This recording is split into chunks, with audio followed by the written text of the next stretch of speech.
Samuel की दूसरी किताब 15वां बाब पहली आयत से 13वीं आयत तक। इसके बाद ऐसा हुआ कि अबीसलोम ने अपने लिए एक रथ और घोड़े और 50 आदमी तैयार किए जो उसके आगे आगे दौड़े।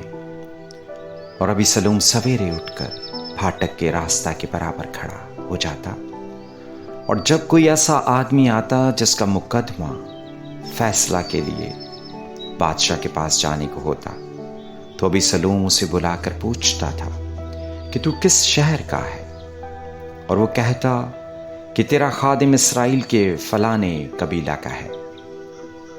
फिर अबीसलोम उससे कहता, देख, तेरी बातें तो ठीक और सच्ची हैं, लेकिन कोई बादशाह की तरफ से मुकर्रर नहीं है जो तेरी सुने। और अबीसलोम ये भी कहा करता था कि काश मैं मुल्क का काजी बनाया गया होता, तो हर शख्स जिसका कोई मुकदमा या दावा होता मेरे पास आता और मैं उसका इंसाफ करता। और जब कोई अबीसलोम के नजदीक आता था कि उसे सिजदा करे, तो वो हाथ बढ़ाकर उसे पकड़ लेता और उसको भरोसा देता था। और अबीसलोम सब इस्राएलियों से जो बादशाह के पास फैसला के लिए आते थे इसी तरह पेश आता था। यूं अबीसलोम ने इस्राएल के लोगों के दिल मोह लिए।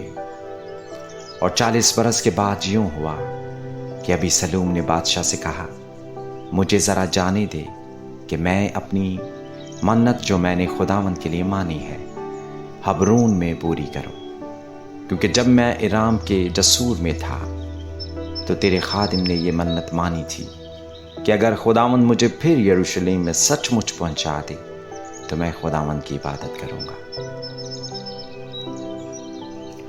बादशाह ने उससे कहा कि सलामत जा। सो वो उठा और हबरून को गया। और अबीसलोम ने बनी इस्राएल के सब कबीलों में जासूस भेजकर मुनादी करा दी कि जैसे ही तुम नरसिंगे की आवाज सुनो तो बोल उठना कि अबीसलोम हबरून में बादशाह हो गया है। और अबीसलोम के साथ यरूशलेम से 200 आदमी जिनको दावत दी गई थी गए थे। वो सादा दिली से गए थे और उनको किसी बात की खबर नहीं थी। और अबीसलोम ने कुर्बानियां गुजरानते वक्त जिलोनी अखीतोफेल को, जो दाऊद का मुशीर था, उसके शहर जिलवा से बुलवाया। ये बड़ी भारी साजिश थी और अबीसलोम के पास लोग बराबर बढ़ते ही जाते थे।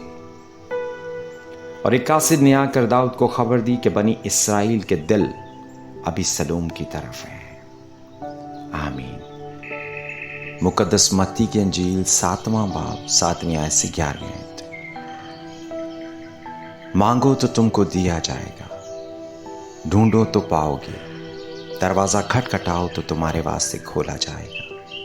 क्योंकि जो कोई मांगता है उसे मिलता है, और जो ढूंढता है वो पाता है, और जो खटखटाता है उसके वास्ते खोला जाएगा। तुम्हें ऐसा कौन सा आदमी है कि अगर उसका बेटा उससे रोटी मांगे तो वो उससे पत्थर दे, या अगर मछली मांगे तो उसे सांप दे?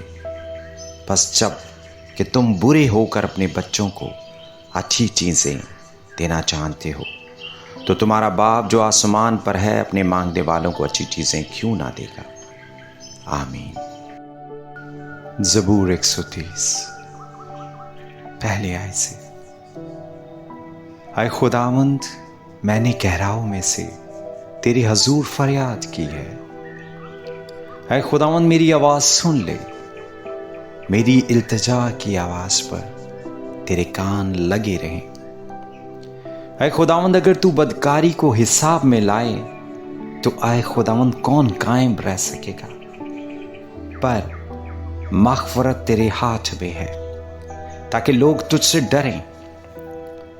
मैं खुदावंद का इंतजार करता हूं, मेरी जान मुंतज़िर है और मुझे उसके कलाम पर एतमाद है। सुबह का इंतजार करने वालों से ज्यादा, हाँ, सुबह का इंतजार करने वालों से कहीं ज्यादा मेरी जान खुदावंद की मुंतज़िर है।